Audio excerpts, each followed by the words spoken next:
Hello dear friends, जर तुम्हाला ही 9 important patterns माहीत नसतील ना तर तुम्हाला फ्लुएंट इंग्लिश बोलता येणं अशक्य आहे.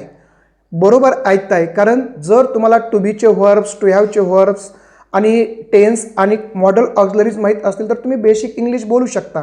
परंतु जर तुम्हाला फ्लुएंट स्पीकर व्हायचं आहे, चांगल्या पद्धतीने इंग्लिश बोलायचं आहे, ॲडव्हान्स इंग्लिश बोलायचं आहे, ऑफिसमध्ये इंग्लिश बोलायचं आहे, तर त्यासाठी तुम्हाला मी आज या व्हिडिओमध्ये सांगणार आहे ना, ते 9 इम्पॉर्टंट पॅटर्न्स माहीत असणं मस्ट आहे, व्हेरी व्हेरी इम्पॉर्टंट आहे.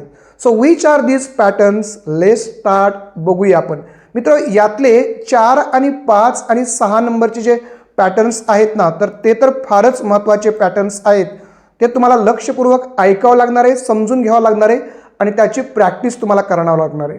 यातला जो पहिला पॅटर्न दिसतोय ना, गोईंग टू, तर हा गोईंग टूचं जे पॅटर्न्स आहेत, हे स्ट्रक्चर्स आहेत, हे कशासाठी वापरतो आपण? बऱ्याच वेळेस तुम्हाला वाटू शकतं की हे फक्त आपण कंटिन्युअस टेन्समध्ये वापरतो. बट डिअर फ्रेंड्स, हे कंटिन्युअस टेन्समध्ये आपण वापरतो, पण त्याचबरोबर याचा अतिशय महत्त्वाचा एक यूज आहे आणि तो आहे की आपण आपले फ्युचर प्लॅन सांगण्यासाठी वापरतो. एखादी गोष्ट आपण ठरवली आहे, ती आपल्याला नजीकच्या फ्युचरमध्ये करायची आहे, ते जर तुम्हाला सांगायचं असेल ना तर त्यासाठी गोईंग टू वापरतो. मग जर तुम्ही गोईंग टूचा यूज करून जर सेंटेन्सेस तयार करायला लागलात, बोलायला लागलात ना, तर तुमची इंग्लिश अतिशय नॅचरल वाटायला लागते. एक प्रकारचा चार्म, एक प्रकारची ब्युटी तुमच्या इंग्लिशमध्ये यायला लागते. मग कसं वापरायचं गोईंग टूचं पॅटर्न बघूया. तर तुम्हाला मी आता सांगितलं की फ्युचर प्लॅन सांगण्यासाठी याचा यूज केला जातो. जसं की या ठिकाणी तुम्हाला एक वाक्य दिसत आहे, मी माझ्या मित्राला भेटणार आहे. आता हा माझा प्लॅन आहे, ही माझी फ्युचरमध्ये ॲक्टिव्हिटी आहे, याच्यासाठी मी ठरवलेलं आहे, मी प्लॅन केलेला आहे. तर यासाठी आपल्याला एक स्ट्रक्चर यूज करावं लागणार आहे. काय स्ट्रक्चर आहे? तर हे स्ट्रक्चर आहे की आपल्याला वापरायचं आहे subject plus B plus going to. जर तुम्ही वर्तमान काळामध्ये हे वाक्य बोलणार असाल तर टू बीचे वर्तमान काळातले रूप वापरायचे. जर तुम्ही भूतकाळात बोलणार असाल तर टू बीचे भूतकाळातले म्हणजेच वाजवेरचे तुम्ही रूप वापरायचे. हे झालं स्ट्रक्चरमध्ये. प्लस त्यानंतर गोईंग टू वापरायचं आणि गोईंग टूच्या नंतर क्रियापदाचं फर्स्ट फॉर्म, आपण त्याला बेस फॉर्म पण म्हणूया, क्रियापदाचं फर्स्ट फॉर्म वापरायचं. या स्ट्रक्चरचा यूज करून तुम्ही ही वाक्य करायची. जसं की हे वाक्य आहे, मी माझ्या मित्राला भेटणार आहे. या स्ट्रक्चरनुसार मग हे वाक्य कसं होईल डिअर फ्रेंड्स? तर हे वाक्य होईल, I am going to visit my friend. Okay. किंवा तुम्हाला म्हणायचं की तो चित्रपट बघणार आहे. तो चित्रपट, he is going to watch movie. हा त्याचा फ्युचर प्लॅन आहे. आज रात्री मी अभ्यास करणार आहे. हे वाक्य कसं होईल? I am going to study tonight. तर अशा प्रकारे आपण नजीकचे जे फ्युचर प्लॅन आहेत ते सांगण्यासाठी गोइंग टूचा वापर केला पाहिजे. सगळ्यात महत्त्वाचं म्हणजे मित्र की गोइंग टू जर तुम्ही वापरायला लागलात ना तर तुमच्या इंग्लिशमध्ये एक प्रकारचा नैसर्गिकपणा, नॅचरलनेस येतो आणि त्याच्यामध्ये एक प्रकारची ब्युटी येते. That's why you must use maximum in your sentences going to. लक्षात येते? आता आपण नेक्स्ट पॅटर्न बघूया की हा देखील pattern very very important pattern. And what is this? Want to. वॉन्टची वाक्य आपण मॅक्झिमम बोलायची, आपण त्याला वॉन्टची वाक्य पण म्हणतो. तर कशी असतात वॉन्टची वाक्ये? जेव्हा आपण एखादी आपली डिझायर एक्सप्रेस करायची असते, मग वर्तमान काळामध्ये असेल की भूतकाळामध्ये असेल किंवा भविष्यात आपली एखादी इच्छा सांगायची आहे, त्यावेळेस आपण काय करतो? वॉन्टचे वाक्य वापरतो. जसं की तुम्हाला स्क्रीनवर एक वाक्य दिसतंय, मला इंग्रजी शिकायचं आहे. मला इंग्रजी शिकायचं आहे. ओके, मला इंग्रजी शिकायचं आहे. हे वाक्य मग इंग्लिशमध्ये कसं करायचं? तर त्यासाठी तुम्हाला हे स्ट्रक्चर वापरावं लागेल. जसं की सब्जेक्ट आहे, वॉन्ट आहे आणि त्यानंतर वॉन्टच्या पुढे काय वापरायचं? क्रियापदाचं इन्फिनिटिव्ह फॉर्म वापरायचं. तुम्हाला माहीत आहे की क्रियापदाचं इन्फिनिटिव्ह फॉर्म कशाला म्हणतो आपण? जेव्हा क्रियापदाच्या अगोदर टू वापरलं जातं, एखाद्या क्रियापदाच्या अगोदर टू, त्याला आपण म्हणतो क्रियापदाचं इन्फिनिटिव्ह फॉर्म. ओके. तुम्ही हे जे क्रियापदाचं हा जो पॅटर्न आहे ना, हा पॅटर्न तुम्ही वर्तमान काळात वापरू शकता किंवा भूतकाळामध्ये पण वापरू शकता. जसं मला इंग्रजी शिकायचं आहे, तर मग काय होईल? I want to learn English. इथे जर तुम्ही टू लर्न जर बघितलं असेल ना, हे आहे इन्फिनिटिव्ह, क्रियापदाचं इन्फिनिटिव्ह फॉर्म. जर इथे आयच्या ऐवजी आपण मला इंग्रजी शिकायचं आहे, तर तिला इंग्रजी शिकायचं आहे, हे जर वाक्य केलं तर आयच्या ऐवजी होईल सब्जेक्ट सी. सी सब्जेक्ट होईल. आणि सी जर सब्जेक्ट घेतला तर तुम्हाला माहिती आहे वॉन्टचं जे फॉर्म आहे ते येईल वॉन्ट्स. काय येईल? वॉन्ट्स वापरावं लागेल. तुम्हाला माहिती आहे सब्जेक्ट जर सिंग्युलर असेल तर क्रियापदाचं आपण पाचवं रूप घेतो, सीच्या नंतर वॉन्ट्स येईल. बाकी पुढे मात्र काही चेंज होणार नाही. She wants to learn English. अशा पद्धतीने म्हणजे याचा अर्थ काय होणार आहे? I want to learn English म्हणजे मला इंग्रजी शिकायची इच्छा आहे. She wants to learn English म्हणजे काय? तिला इंग्रजी शिकायची इच्छा आहे. आम्हाला इंग्रजी शिकायची आहे हे वाक्य कसं होईल? We want to learn English. आईला इंग्रजी शिकायची आहे हे वाक्य कसं होईल? Mother wants to learn English. Okay, हेच वाक्य तुम्ही भूतकाळामध्ये पण करू शकता. जसं मला इंग्रजी शिकायची इच्छा होती, I wanted to learn English. म्हणजे हे वॉन्ट तुम्ही वर्तमान काळामध्ये, भूतकाळामध्ये आणि भविष्य काळामध्ये पण वापरू शकता. हे झालं सेकंड स्ट्रक्चर. तुम्ही इंग्लिश बोलताना मॅक्झिमम जर यांचा यूज करायला लागलात ना तर तुमची फ्लुएन्सी चांगली होईल. असं वाटेल की तुम्हाला इंग्रजीमधली भरपूर नॉलेज आहे आणि तुमच्या बोलण्यामध्ये वेगवेगळ्या प्रकारचे सेंटेन्स येईल, व्हरायटीज वाढतील आणि मग तुमच्याकडे भरपूर व्हरायटीज असल्यामुळे तुमच्या इंग्लिशमध्ये तोचपणा येणार नाही. That's why these 9 patterns are very very important. मित्र, तिसरा जो पॅटर्न तुम्हाला दिसतोय स्क्रीनवर, हा पॅटर्न आपल्याला अतिशय महत्त्वाची वाक्य करायला शिकवतो. ओके, जरी हे वाक्य देअरचं असलं तरी या वाक्यामध्ये जेव्हा आपला फोकस एखाद्या वस्तूवर नसून, एखाद्या व्यक्तीवर नसून एखाद्या ठिकाणावर असतो ना, तेव्हा आपल्याला देअरची किंवा हेअरची वाक्य वापरावी लागतात. जसं तुम्हाला या ठिकाणी एक वाक्य दिसतंय, टेबलावर पुस्तक आहे. या वाक्यामध्ये आपला फोकस हा पुस्तकावर नाही, लक्षात ठेवा, तर टेबलावर आहे. मग हे वाक्य कसं करायचं?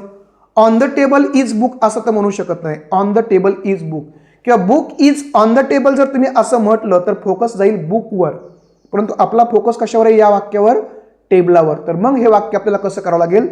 There is a book on the table. Okay, इथं खाली दिलेलं आहे there is a book on the table, असं वाक्य आपल्याला करावं लागेल.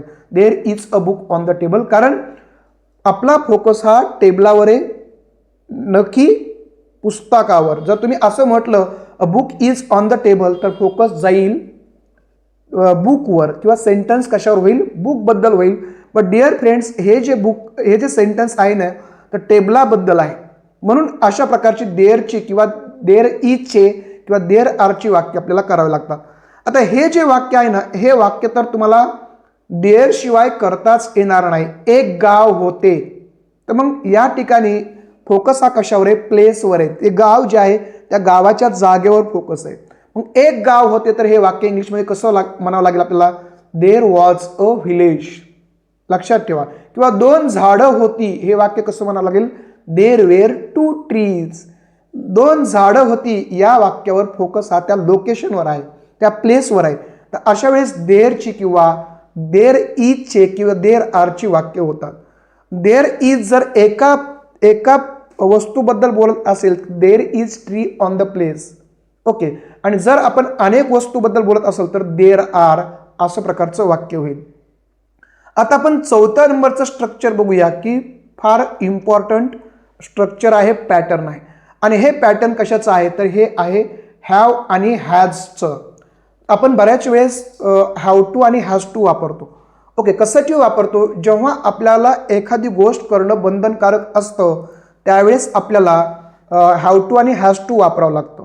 जसं मला ऑफिसला जावं लागणार आहे, या ऑफिसला जावं लागणार आहे या वाक्यामध्ये आपल्यावर काय आहे? बंधनकारक काय आहे? ऑफिसला जावं लागणं. म्हणून ज्यावेळेस आपल्याला एखादी गोष्ट करणं गरजेची असते, बंधनकारक असते, त्यावेळेस हॅव टू किंवा हॅज टू वापरावं लागतं. डिअर फ्रेंड्स, जस्ट लाईक मला आज अभ्यास करावा लागणार आहे किंवा करावा लागतोय, तर मग हे वाक्य कसं होईल? तर त्यासाठी तुम्हाला हे स्ट्रक्चर वापरावं लागेल. सब्जेक्ट घ्यायचं, त्यानंतर तुम्ही हॅव टू वापरा किंवा हॅज टू वापरा आणि त्यानंतर मात्र क्रियापदाचं इन्फिनिटिव्ह फॉर्म म्हणजे बेस फॉर्म वापरा. ठीक आहे, बेस फॉर्म वापरायचा. जसं हे वाक्य आहे I have to study today, म्हणजे मला आज अभ्यास करावा लागणार आहे, कारण नाही अभ्यास केला तर मला सर मारणार आहेत.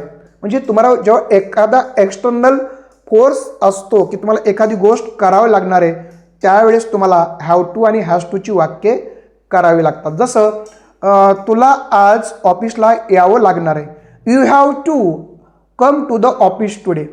तिला इंग्रजी बोलावी लागणार आहे, she has to speak English. तर अशा प्रकारे हॅव टू आणि हॅज टू जेव्हा तुम्हाला एखादी गोष्ट करणं बंधनकारक असतं, गरजेचं असतं आणि नाही केलं तर तुम्हाला त्याच्यावर एक्सटर्नल फोर्स असतो, त्यावेळेस तुम्हाला हॅव टू किंवा हॅज टू वापरावं लागणार आहे. पुढचं वाक्य आहे मित्रो, हे वाक्य, हे जे पॅटर्न आहे ना, हा पॅटर्न तुम्हाला मी म्हटलं की 5वा पॅटर्न फार इम्पॉर्टंट पॅटर्न आहे. आणि हा काय सांगतोय, तर हा आपल्याला अतिशय महत्त्वाचे सेंटेन्सेस करायला मदत करतोय. तर यासाठी तुम्हाला कॅन आणि कुड आणि विल आणि वुडचा यूज करावा लागणार आहे. परंतु कॅन आणि कुड आणि विल आणि वुडचा यूज करून देखील हे आपण मॉडर्न ऑक्झिलरी सारखे नाहीत वापरत. आपण यांच्या मदतीने काय करतोय, रिक्वेस्ट करतोय. कोणत्या प्रकारच्या रिक्वेस्ट? सपोज आपण please give me water, please come here, please go there, अशा प्रकारच्या रिक्वेस्ट नाहीत. तर या रिक्वेस्ट आहेत पोलाईट रिक्वेस्ट. अतिशय आपल्याला पोलाइटली बोलायचं आहे ना, त्यावेळेस तुम्हाला अशा प्रकारच्या रिक्वेस्ट कराव्या लागतील. जसं की आपल्याला अतिशय पोलाईट रिक्वेस्ट करायची, तर मग आपल्याला काय करावं लागेल, can you please sit with me sometime. Can you please म्हणजे तू माझ्यासोबत थोडंसं बसू शकतोस का, request, polite request. Okay. Could you please give me some water, मला थोडंसं पाणी देशील का. म्हणजे ह्या ज्या रिक्वेस्ट आहेत, will you please come with me, तू माझ्यासोबत येशील का. Would you please give me some words, तुम्हाला थोडेसे इंग्लिशमधले शब्द देशील का. या ज्या रिक्वेस्ट आहेत, कॅन यूची रिक्वेस्ट, कुड यूची रिक्वेस्ट, विल यूची रिक्वेस्ट, वुड यूची रिक्वेस्ट, मित्रो या रिक्वेस्ट ह्या पोलाईट रिक्वेस्ट असतात. आणि आपल्याला अतिशय नम्रपणे जेव्हा विनंती करायची आहे ना, तेव्हा अशा प्रकारच्या रिक्वेस्ट केल्या जातात. यातली जी कॅन आणि विल यूची रिक्वेस्ट आहे ना, ती तेवढी पोलाईट नाही, परंतु कुड आणि वुडची रिक्वेस्ट मात्र जास्त पोलाईट आहे. फार तुम्ही नम्रपणे बोलताय तेव्हा वुड यू आणि कुड यूची रिक्वेस्ट करायची असते, हे लक्षात घ्या. त्यानंतर पुढचं जे पॅटर्न आहे ना मित्रो, ते आहे लाईक और डोंट लाईक. जसं मला पुस्तक वाचणं आवडतं, अशा प्रकारचं वाक्य, मला पुस्तक वाचायला आवडतं. तर मग अशा वेळेस आपण लाईकच्या पुढे काय करतो, एक तर इन्फिनिटिव्ह घेतो किंवा क्रियापदाचं फोर्थ फॉर्म घेतो. जसं आय लाईक, इथे क्रियापदाचं चौथं रूप घेतलंय, आय लाईक रीडिंग बुक्स, मला पुस्तक वाचायला आवडतं. ओके. किंवा I like to read books, दोन्ही प्रकारची वाक्य तुम्ही करू शकता. जसं मला इंग्रजी बोलायला आवडतं, I like to speak English. Okay. किंवा मला पुण्याला भेट द्यायला आवडतं, I like to visit Pune.